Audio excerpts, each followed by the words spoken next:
Kita akan bahas tentang judul di tahun ini, bentuk-bentuk perpindahan harta dari orang tua kepada anak.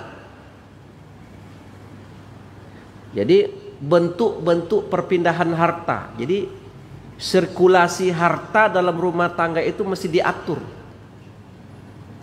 Kalau tidak, maka kenapa diatur dengan baik?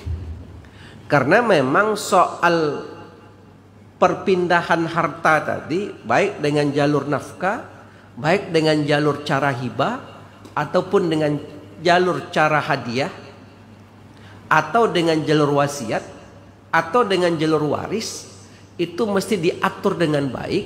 Kalau tidak, itu mudah saja memicu konflik di rumah tangga. Harta ini sifatnya itu memang gimana ya? Kalau sudah bicara harta, orang yang adik-beradik kandung dia Pak, kandung betul. Satu ayah, satu ibu, nasab dia. Tapi kalau sudah soal harta, sering terjadi perpecahan. Betul apa tidak? Banyak kita tengok, tidak di keluarga orang, di keluarga kita ada. Ya. Soal harta, boleh jadi ketika kita masih hidup, dia belum jadi masalah. Tapi ketika dia sudah wafat, jadi masalah. Ya. Ketika masih hidup, ya. Jadi ibu nih punya anak laki-laki, punya istri. Oh, istrinya itu kepada mertuanya tawadu, qanaah, berbakti. Pokoknya minantu is the best lah, minantu nomor wahid lah. Anaknya juga seperti itu. Karena faktor corona, wafat anaknya ini. Anak kandungnya ini wafat, meninggalkan satu orang istri yang baik tadi dan meninggalkan dua orang anak. Nah, anak yang wafat ini memiliki beberapa harta, ada rumah, ada mobil. Begitu anaknya wafat, oleh ibu ini tidak ada masalah dengan harta yang ada sama menantunya nih. Kenapa tidak ada? Karena di situ masih ada anak yatim dua orang yang akan dipeliharanya. Kan seperti itu. Betul apa tidak? Karena ada anak yatim. Malahan neneknya ini sering pula datang ke cucunya menjenguk. Ya, namanya cucu lah, cucu yang sudah yatim. Tapi setahun dua tahun, tahun ketiga terjadi perubahan. Rupanya minantu awak tadi ini mulai dia ingin mencari suami baru. Dapatlah suami baru. Begitu dia dapat suami baru, yang ibu ini boleh bermasalah dengan menantunya tadi, dengan janda anaknya. Kenapa? Karena ternyata mobil yang dibeli oleh mandiang anaknya dipakai oleh istri baru, suami baru, janda tadi. Petantang petenteng lah pakai mobil Innova tuh depan kita. Mulai nak muncul masalah. Mulai muncul masalah. Nah, jadi biasanya sirkulasi harta itu harus diatur dengan baik. Nah, itulah nanti mungkin yang akan kita bahas. Soal harta ini tidak juga adik-beradik kandung. Kadang-kadang ibu kandung pun itu bisa digugat oleh anak kandung hanya gara-gara harta tadi. Jadi kalau harta tuh Pak, susah kita menebak hati orang. Awak sangka dia tidak mau, ternyata mau. Susah menebak hati orang. Nah, oleh karena itu Bapak Ibu sekalian, kita akan bahas ada beberapa bentuk-bentuk sirkulasi harta. Saya menyebut istilah bentuk-bentuk perpindahan harta dari orang tua kepada anak. Nah, Kita bahas satu persatu. Apa saja bentuk-bentuknya itu? Pertama, ada setidak-tidaknya 5 bentuk perpindahan harta. 1 namanya nafkah, 2 namanya hibah, 3 namanya hadiah, 4 namanya wasiat, 5 namanya waris. 5. Jadi ada nafkah, hibah, hadiah, wasiat, waris. Ya. Nafkah itu apa? Nafkah itu kewajiban orang tua kepada anak untuk memenuhi kebutuhan anak, sandang, pangan, dan papan, ya, termasuk pendidikan, berdasarkan kebutuhan dan kemampuan yang dimiliki oleh ayah. Itu nafkah. Dan biasanya nafkah kepada anak ini besarannya, jumlahnya itu akan berbeda-beda berdasarkan kebutuhan anak. Jadi ada anak kebutuhannya kecil, umpamanya dia masih di SD, tidak akan sama kebutuhannya dengan yang kuliah di fakultas kedokteran. Iya apa tidak? Maka kita orang tua akan memberikan jumlah nafkah, jumlah biaya yang berbeda-beda dari setiap anak. Dan nafkah ini tidak boleh berpengaruh kepada waris. Umpamanya begini, begitu ayahnya meninggal dunia, kata adik-adiknya, "Bang, abang nih ya tak dapat waris lagi." Kenapa begitu? Dulu waktu ayah masih hidup, abang kuliah kedokteran ini terjual kapling sawit 2 kapling untuk menyekolahkan abang. Kalau kami waktu itu tidak dapat apa-apa, boleh apa tidak? Tidak boleh. Karena apa? Sawit yang terjual 2 kapling itu masuk nafkah, tidak bisa berpengaruh ke waris. Jadi ada pula orang yang mempengaruhi ke waris. Tidak boleh. Ya, nafkah itu berapapun besarnya, ya itulah kewajiban. Anak sakit umpamanya, ada anak sakit yang memang fisiknya lemah, sampai ke Jakarta berobat, miliaran dia berobat. Ada anak pada prinsipnya kesehatannya kuat, fisiknya kuat, tidak pernah sakit. Beda tidak biayanya? Berbeda. Jadi nafkah itu diberikan berdasarkan kebutuhan anak dan tidak boleh berpengaruh ke yang lain. Itu nafkah. Nah, nafkah ini nanti akan kita bahas satu pertemuan. Satu pertemuan nafkah. Yang kedua ada namanya hibah.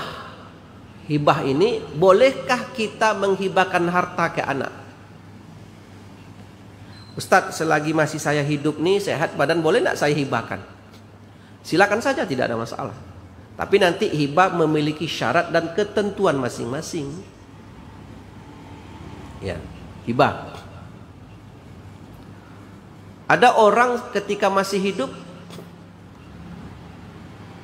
Ustadz, ada apa Pak? Boleh tidak saya hibahkan harta saya si masih hidup kepada anak semuanya?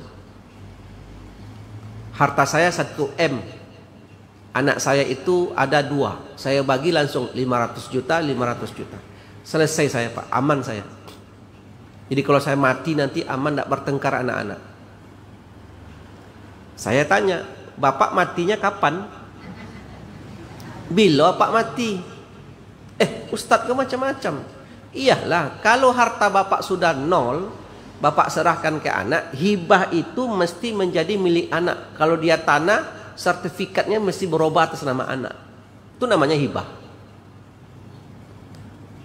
Nah, kalau nanti Bapak hidup 5 tahun lagi, apa biaya Bapak untuk berobat? Apa biaya hari-hari Bapak? Kalau Bapak ingin bersedekah, berwakaf, mana sumbernya lagi? Harta Bapak sudah 0. Harta yang dihibahkan ke anak boleh tidak diambil? Tidak boleh, karena sudah milik anak. Kalau ada ayah ibu mengatakan, nanti Bapak hibahkan ini, nanti Bapak kasih ini, nanti Bapak kasih ini, saran saya, ucapan seperti itu sebaiknya tidak usah, karena itu janji-janji bohong namanya. Ada enggak orang tua seperti itu? Nanti ini punya kamu ya, nanti punya kamu, nanti. Itu sebaiknya enggak boleh.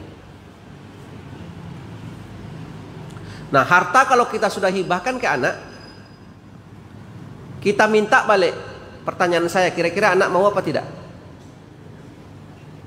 Saya tanya Bapak Ibu, harta sudah kita hibahkan ke anak, aset sudah jadi atas nama dia. Tahu-tahu nanti kita butuh untuk berobat, kita ambil balik, kira-kira mau enggak dia?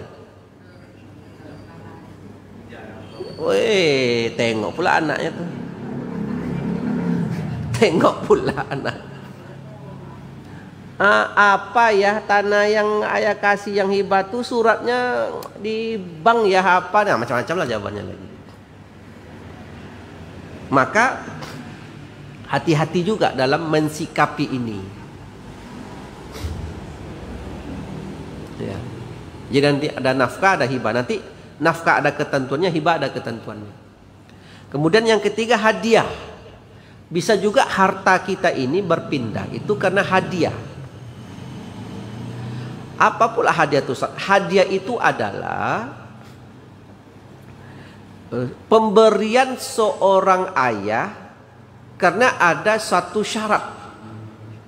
Contoh, siapa yang bisa sarjana S1 di antara kalian, maka ayah hadiahi 1 buah mobil umpamanya. Boleh apa tidak? Bolehlah. Kalau memang kuat ekonomi ayahnya, ayah hadiahi umpamanya 1 buah sepeda motor. Atau siapa yang bisa jadi mahasiswa, ayah beli Honda 1. Boleh apa tidak? Boleh. Nanti siapa yang sarjana dapat sepeda motor. Atau siapa yang menikah dapat hadiah rumah tipe 48. Anaknya ada 4. Menikah anak pertama dapat rumah tipe 48. Menikah kali kedua dapat rumah tipe 48. Boleh, tidak ada masalah. Karena ayahnya ini luas sawitnya. Berkokok ayam pagi, azan orang di masjid. Seperti tadi, 50 juta masuk ke rekeningnya. Ada nak orang seperti itu, Pak? Ada. Kita aja yang berkokok ayam 50 ribu masuk ke rekening, potong pula koperasi. Potong bank lagi. Buat rumah aja 3M. Mak, 3M banyak tuh Ustaz, rumah Ustaz. Enggak, 3 kali minjam. Bang ini termasuk mertua 1. Ya. Mertua mau menagih hutang ke awak, menengok minantu payah, nampaknya tak usah tagih dulu katanya. Nah, jadi hadiah boleh. Nanti ada masalah ini. Begitu anak pertama dapat rumah, menikah dapat rumah. Anak kedua menikah dapat rumah. Anak ketiga menikah dapat rumah. Begitu anak keempat belum menikah, meninggal ayahnya. Wafat. Apakah hadiah rumah itu tetap ada ketika besok dia menikah? Itu kan jadi masalah itu. Paham Bapak Ibu? Jadi memang harta ini memang problematikanya jadi banyak. Nah, jadi ada nafkah 1 pertemuan, hibah 1 pertemuan, hadiah tadi 1 pertemuan, sudah 3 pertemuan nih. Ini 3 bulan nih. Kan kita kan sebulan sekali. Ya. Kemudian yang ketiga wasiat. Wasiat ini juga banyak jadi problem yang mesti kita harus sampaikan. Wasiat. Apa itu wasiat? Wasiat itu adalah satu ucapan yang diucapkan ketika masih hidup dan dilaksanakan ketika kita sudah wafat. Itu wasiat. Tentang peruntukan harta. Kalau mati mama besok, maka tanah yang ada di situ milik mama wakafkan untuk panti asuhan A, B, itu boleh. Nah, wasiat ini nanti jadi masalah ketika seorang ayah atau ibu wasiatnya ke internal ahli waris. Itu jadi masalah itu. Umpama anaknya 4 orang adik beradik. Ada 1 yang sayang ke ibunya, merawat ibu, menjaga ibu, memelihara ibu, bawa ibu sakit, memberi makan ibu segala macam. Ini anak calon penduduk surga. Mudah-mudahan anak kita seperti itu semuanya. Amin. Karena saking sayangnya ibu ini ke anak, keluar ucapan ibunya nih, nak, kalau mati ibu besok, rumah ini untuk engkau ya. Boleh apa enggak? Ini harus jadi didudukkan ini. Boleh enggak? Nanti kita bahas tentang wasiat itu. Nah, begitu meninggal ibunya, setahun, 2 tahun, masuk tahun ketiga, oleh saudara yang dapat wasiat, direhablah rumah tadi. Direhabnya, dicatnya ya. Mulai di keramik, loteng di dapur belum di lotengnya. Datang adik-adiknya. Kak, kenapa kakak rehab rumah mama? Ini kan rumah kita bersama. Enggak tahu ya kalian, dulu ibu sudah mewasiatkan untuk saya. Enggak ada tuh. Nah, maka nanti akan ada pertanyaan. Apakah setiap wasiat mayit wajib dilaksanakan? Wajib apa tidak? Tunggu dulu. Bapak ibu kalau berwasiat, sebelum mengucapkan wasiat, sebaiknya dikonsultasikan dulu. Ini betul apa tidak? Ini melanggar apa tidak? Jadi tidak mesti setiap wasiat wajib dilaksanakan. Contoh, kalau mati ayah besok, ayah punya duit di Bank Riau Kepri Syariah. Bank Riau kan sudah syariah sekarang, 200 juta. Nanti kamu bangun rumah judi samping ini supaya konco-konco ayah bisa berjudi di situ. Boleh apa tidak? Tidak boleh lah. Wasiat tidak boleh bertentangan dengan hukum yang lebih tinggi. Itu wasiat. Contoh, sakitlah suaminya di ICU rumah sakit. Terus karena sudah mulai payah kondisinya ya, dikumpullah keluarga. Datang keluarga sebelah suami, keluarga sebelah istri, kumpul datang. Berwasiatlah yang sakit ini kepada keluarga, kepada anak-anak, terus kepada istri. Kepada istri wasiatnya apa? Hai istriku, abang berwasiat. Iya bang, kalau mati abang nanti, maka abang berwasiat engkau tak boleh menikah lagi. Is wasiat. Kalau tepat di ibu abaikan atau ibu patuhi? Nah, antara tuh Ustaz. Kalau bapak-bapak tuh saya tanya lagi nih. Itu tidak mesti. Wasiat seperti itu tak mesti, karena kalau diadu dengan hukum Islam itu bertentangan. Karena dalam teori putusnya perkawinan itu ada 2 sebab. Pertama karena sebab putusan pengadilan, kedua karena sebab kematian. Jadi wafatnya salah satu pasangan itu secara otomatis membuat terjadi perceraian. Begitu dia Pak. Maka kalau ada orang mencerai gugat suaminya ke pengadilan, digugatnya untuk bercerai, ada sekitar 4-5 kali sidang sampai putus, baru 2 kali sidang meninggal suami yang digugat ini, maka sidang langsung dihentikan. Tidak akan dilanjut. Untuk apa pula dilanjut lagi? Orang yang digugat sudah wafat. Ya, itu wasiat. Kemudian waris. Nah, kelima waris. Nah, waris ini pembahasannya bisa panjang karena banyak aspek yang dibahas dalam waris. Nah, tapi waris ini terjadi syaratnya mesti wafat dulu ayahnya, baru terjadi waris. Kalau nafkah ayahnya masih hidup, hibah, hadiah, wasiat masih hidup. Tapi kalau waris Pak, itu terjadi ketika orang tuanya wafat dan dipastikan dulu wafat. Begitu sudah wafat, baru terjadi proses waris mewarisi. Tetapi kalau orang tuanya masih di ICU, masih di emergency segala macam, itu belum boleh. Jadi syaratnya wafat. Maka kalau kita sedang makan sarapan pagi dengan anak-anak, ada anak, minantu, cucu ya, duduk kita sarapan. Pas sedang-sedang sarapan, datang anak tanya, ya Ada apa nak? Boleh tidak saya bertanya? Boleh, silakan. Apa tuh? Kira-kira kami ini ya, kapan dapat waris nih? Ini anak-anak benar nih Pak. Kalau ditanyanya kapan kami dapat waris, itu sama saja menyuruh kita mati cepat. Kira-kira nih. Wallahu a'lam bishawab. Nah, itulah mungkin beberapa hal Bapak Ibu pengantar. Nanti akan kita jelaskan satu persatu. Nafkah itu seperti apa? Apa syarat-syarat wajib nafkah? Jadi kita sebagai suami, apa syarat kita kok wajib menafkahi? Nah, kenapa kita wajib menafkahi? Nanti wajib menafkahi ini karena faktor akad nikah dan karena faktor nasab. Kemudian nanti hibah, apa ketentuan hibah? Kemudian hadiah, apa ketentuan hadiah? Wasiat dan waris dan seterusnya. Insya Allah akan kita bahas secara secara berurutan, bertahap dari Sabtu ke Sabtu insya Allah. Makanya sehat banget. Pertanyaannya bagus. Bagaimana orang tua yang belum sempat bicara wasiat, belum sempat bicara waris, kemudian dia meninggal dunia? Bapak Ibu sekalian, berwasiat itu hukumnya tidak wajib.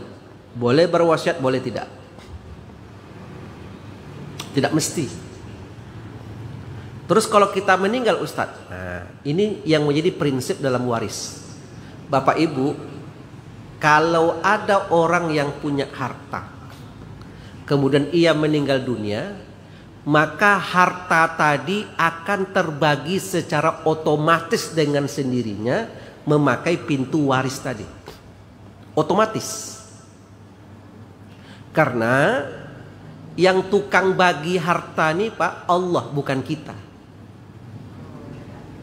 Itu yang menjadi prinsip. Jadi pendekatan membagi harta itu pendekatan tauhid kepada Allah, bahwa ini harta Allah yang bagi dengan ketentuan-ketentuan. Contoh,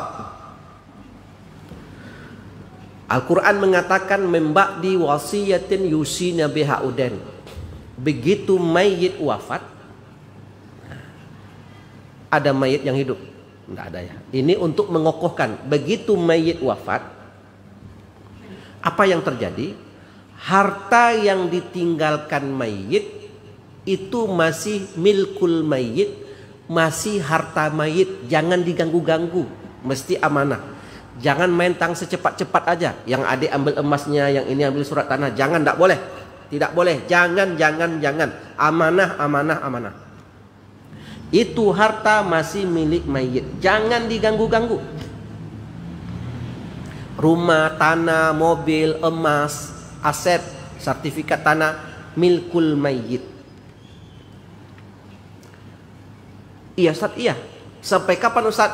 Sampai pertama kita bayar hutang-hutangnya.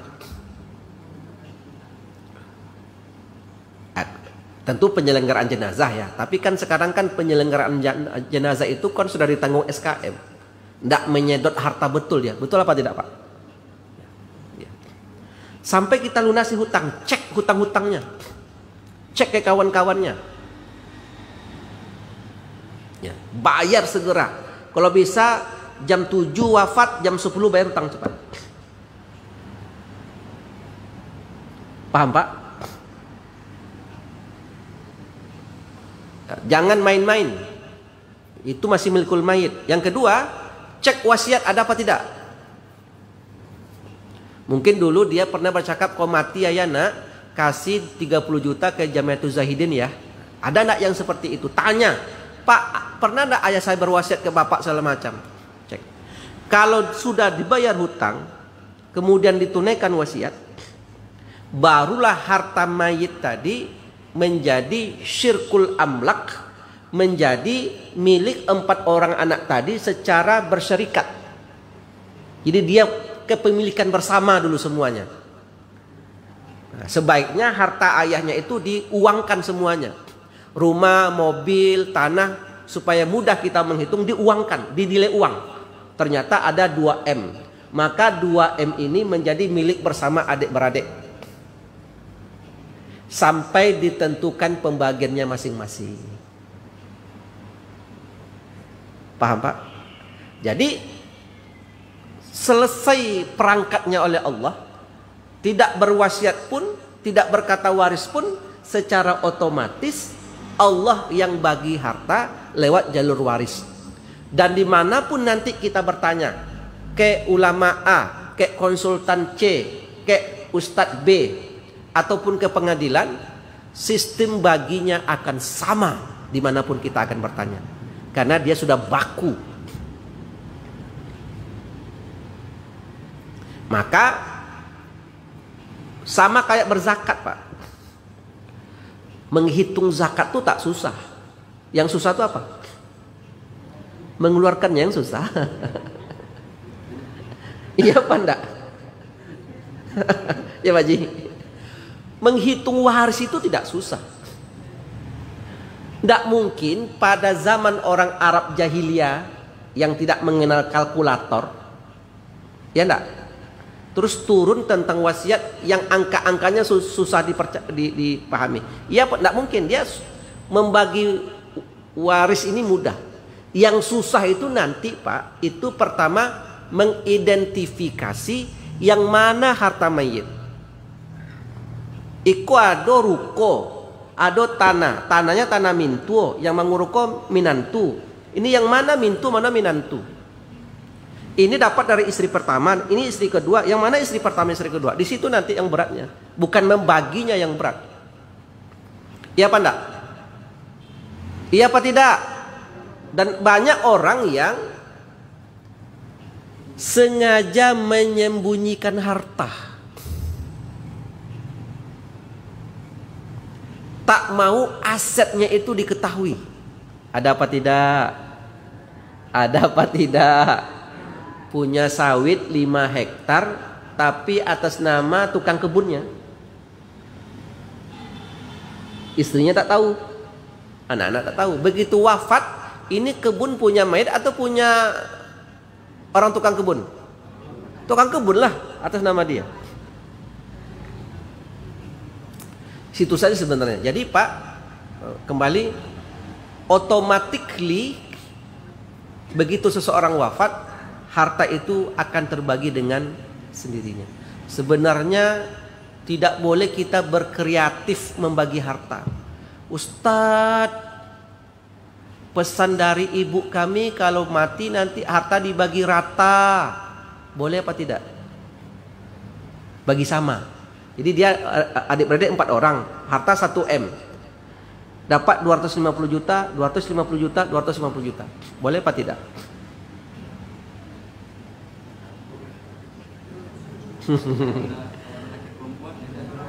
Kan kalau laki-laki perempuan beda. Sekarang tidak, mereka ingin rata saja semuanya, dibagi secara musyawarah. Jadi kalau harta 1 M, Pak, umpamanya adik beradiknya 3 orang, 2 perempuan 1 laki-laki. Kalau dalam sistem waris terjadi ketentuan 2:1, 2 porsi laki-laki, 1 porsi perempuan. Namanya laki-laki 2 kali lipat perempuan. Karena laki-lakinya 1 orang, maka sederhana Pak, 2 tadi kali 1 orang. Berapa 2 kali 1? Berapa Pak? Bu, berapa 2 kali 1? Memang pintar ibu nih memang. Sekarang porsi perempuan 1, karena 2:1. Jumlah perempuan berapa tadi? 2. Berarti 1 kali 2? 2. Tadi di atas 2, di bawah 2. 2 tambah 2 berapa? 4. Itu kan matik-matik SD itu.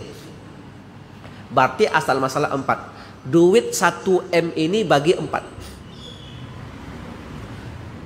250 juta, 250 juta, 250 juta, 250 juta. Untuk laki-laki dapat 2 bagian. Berapa 250 juta 2 bagian? 500 juta. Bagi perempuan dapat 250, 250. Itulah 2:1. Sekarang boleh nak kita bagi rata secara musyawarah? Boleh. Boleh, boleh, dengan syarat ahli waris yang mendapat jatah banyak ini setuju. Sepakat. Agak-agak lah. Yang 500 juta ini mau apa enggak? Mau apa enggak? Apa Ustaz 500 juta tuh, Ustaz? Kita tidak tahu hisiati orang. Awak sangko kakak tuh deinyo kayo, duitnya banyak, pitinya banyak, asetnya banyak, kan dibagi rato. Ternyata di luar dugaan dia berkata, bagi aja lah menurut hak masing-masing. Ya apa enggak? Kalau nanti kena bang kasih kan nantilah, tapi tetapkan dulu. Mau diapain? Ada barangkali yang laki-laki ini masih kecil Pak, umurnya masih 5 tahun. Tapi walaupun dia kecil, kakak-kakaknya sudah bersuami semuanya, tetap jatah dia tetap 500 juta. Jangan main-main tuh ya, walaupun dia tak paham. Iya apa tidak? Walaupun dia masih bayi. Tapi karena dia laki-laki, kuota dia 500 juta tuh. Untuk kakak-kakaknya itu tetap 250, tetap 250. Dibagi ratanya. Bayi tidak akan ngomong, dia tidak akan komplain, tidak akan menggugat karena tak paham. Tapi kita sudah berbuat zaliknya. Rumah yang dimiliki oleh orang tua di mana kita di situ dibesarkan, itu juga termasuk aset harta waris. Dan itu mesti dihitung. Jadi rumah tadi umpamanya harganya 1M. Dihitung. Nah, umpamanya dia adik-beradik 2 orang. Boleh saja terjadi akuisisi namanya Pak. Si kakak ambil rumah, kemudian duit 500 juta dikeluarkan.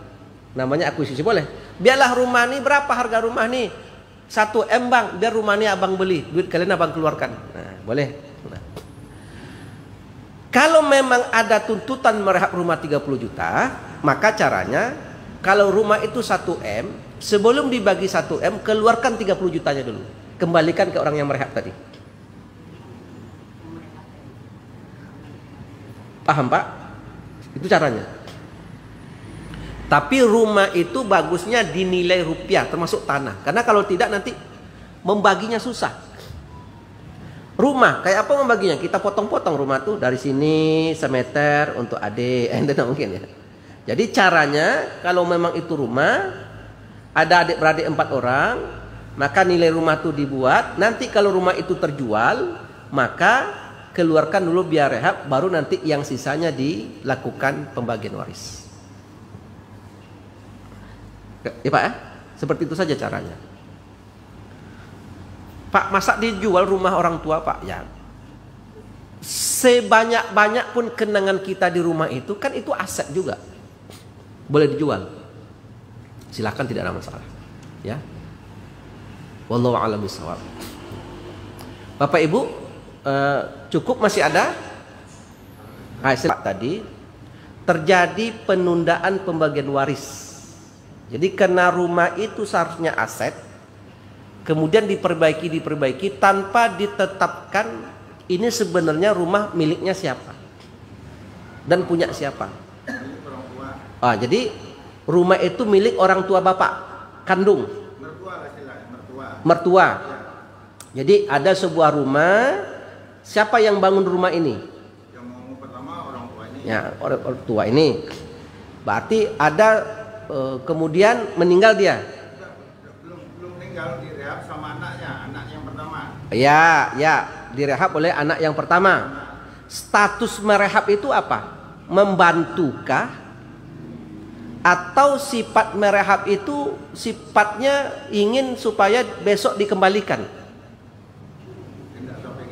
Nah, sebenarnya itu yang harus dikokohkan.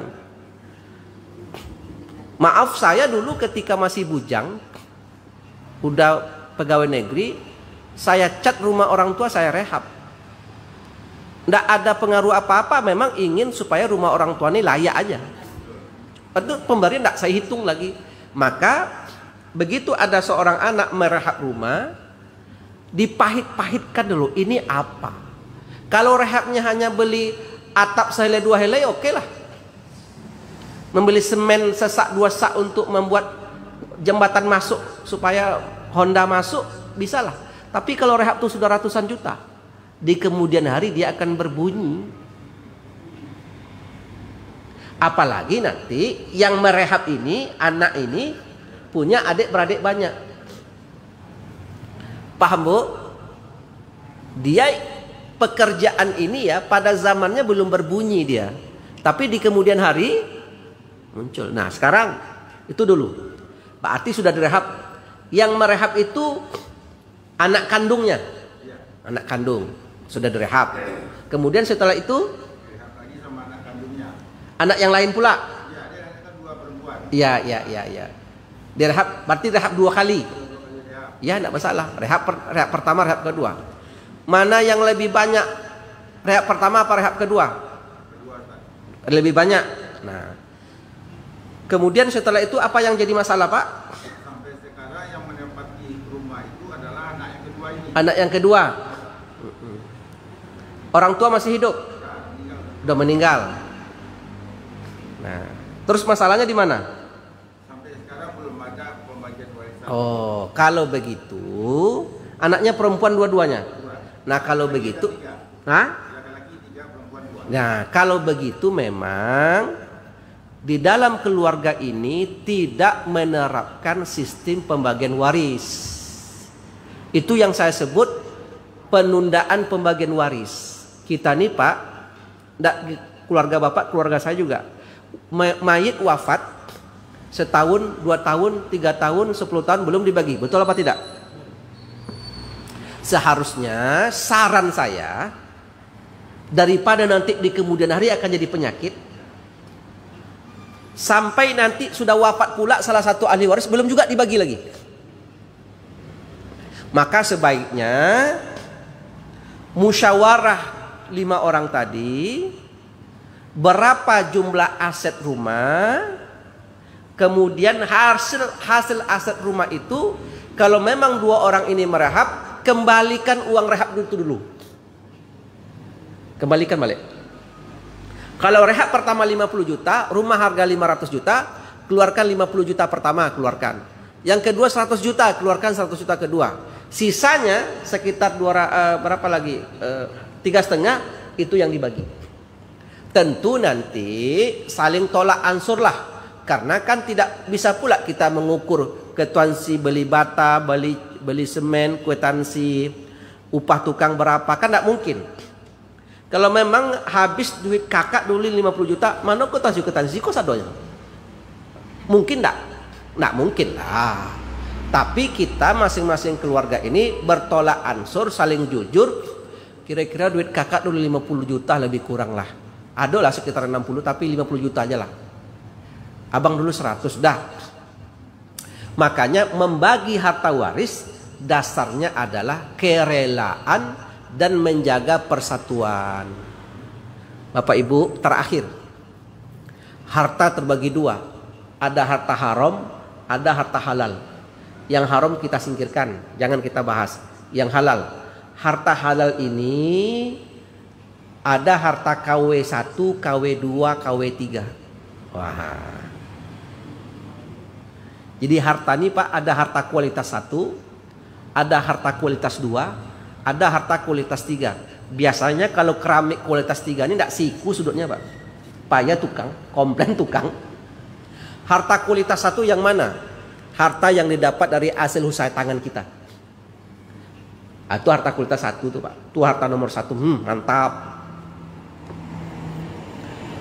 Kita yang mencari, kita yang usahakan. Itu nomor 1.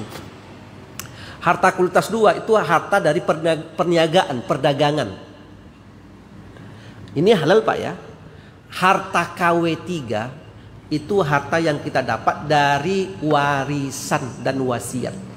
Itu KW3.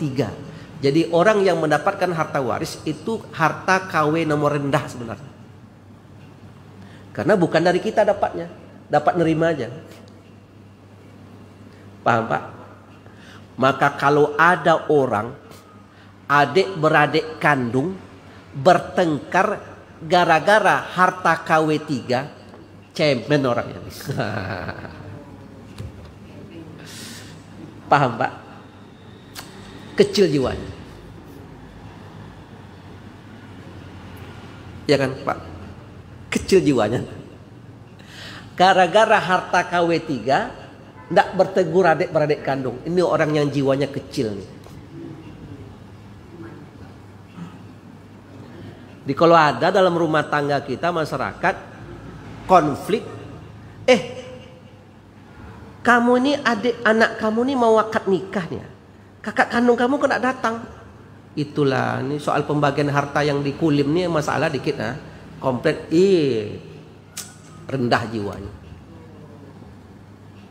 Diukur orang kita.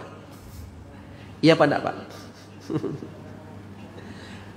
Saran saya, jangan kita bertengkar gara-gara harta KW 3. Tolak ansur lah. Paham Pak? Ya Bu? Tolak ansur lah. Itu kan bukan punya kita, bukan kita yang dapatkan, bukan kita yang mengusahakan. Itu dapat dari orang tua kita. Alangkah sedihnya ayah ibu kita, susah-susah capek dia mencari harta, terus kita anak-anak bertengkar ya. Begitu melakukan penilaian tadi, melakukan penyesuaian tadi, dilakukan secara musyawarah dan menyesuaikan secara hitung pas-pas tentu tak akan ada. Maka tolak ansur lah ketika menghitung itu. Dulu mungkin nilai 10 juta, harga emas mungkin 1 juta. Berarti kan 10 emas. Sekarang 10 emas mungkin 22 juta. Berarti 2 kali lipat. Ya Bu ya, dilakukan penyesuaian. Itu yang penting dimusyawarahkan. Musyawarah atas dasar tolak ansur. Jangan saling berhitung-hitung betul. Nggak 10 juta Pak, nggak bisa 20 juta, 19 juta cuman tuhnya. Selisih 3 juta.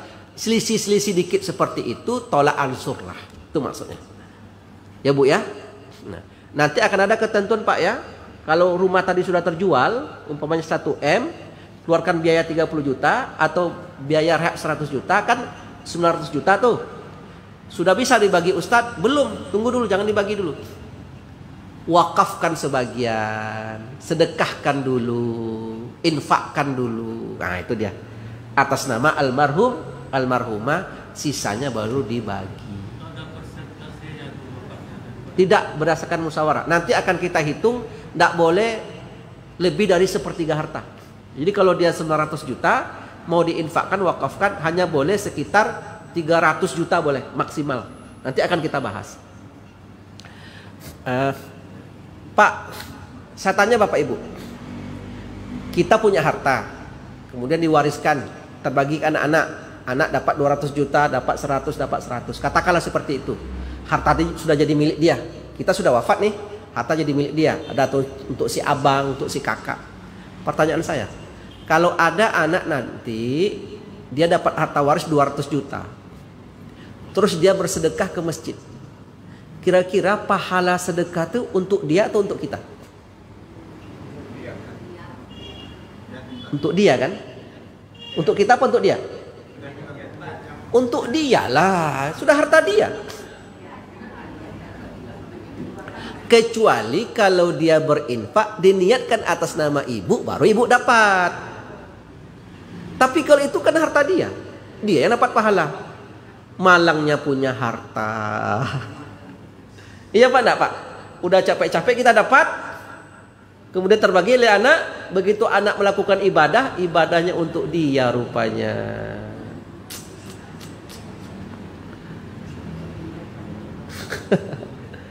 Tapi kalau ditanya ke Bapak Ibu, ingin harta banyak atau harta sedikit? Tetap juga jawabannya harta banyak. Demikian Bapak Ibu, kita stop pertanyaan. Kumpulkan di bulan yang akan datang. Maka jaga kesehatan. Kita selesaikan dulu nafkah hibah waris ini. Jangan Bapak Ibu meninggal dunia dulu sebelum ini selesai. Tapi Bapak Ibu ya, pesan saya ini di mana-mana pesan saya. Begitu nanti kita sudah dapat ilmu hibah wasiat waris ini, jangan nanti ini membuat ribut di rumah tangga. Jangan Bapak Ibu petantang-petantang, iko salah, kata Ustadz Erman, kok salah kok, kalian tidak benar. Jangan ribut orang.